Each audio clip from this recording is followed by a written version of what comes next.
Why is it so hard to make a decision sometimes?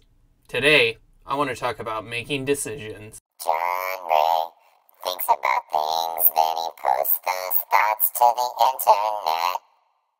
I've been thinking a lot about making decisions lately, and decision making can actually be one of the hardest things that we have to do because our minds and our brains really like to complicate things. The mind always likes to be busy, and so it likes to muddy things up as much as possible so that it has something to do. But a lot of times, decision making can really boil down to a yes or no answer. I just watched all in one sitting the first 13 episodes or the first season of House of Cards, which is an amazing new original series by that Netflix put out with Kevin Spacey. But in that movie, there's or in that TV show rather, there's a billionaire that consults with the president, and this billionaire has companies all over the world and meetings in all different time zones, and what he has all of his constituents and his employees do is boil every single decision down to a yes or no answer. And then they call him, ask him a question, and he gives a definitive yes or a definitive no. And I think that we can learn a lot about decision making by simplifying things in that manner.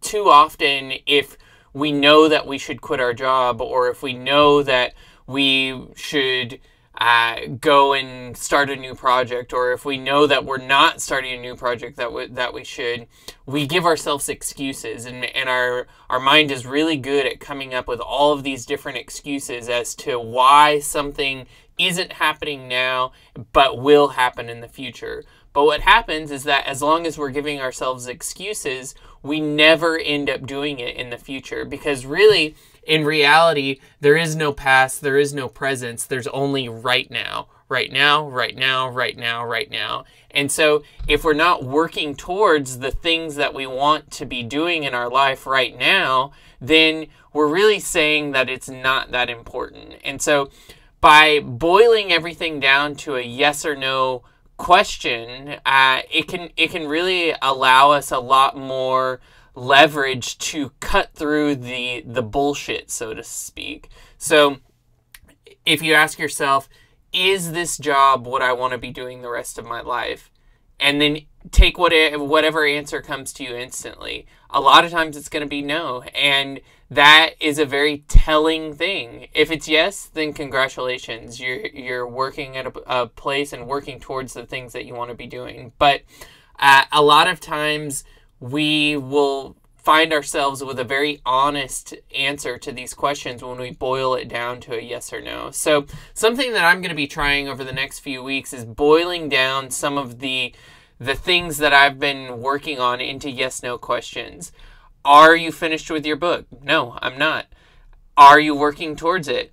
No, I'm doing a lot of videos to kind of distract myself from having to write the book. So by boiling things down to a yes or no, we can really get to the heart of why we are or aren't doing something, or where our true motivations lie.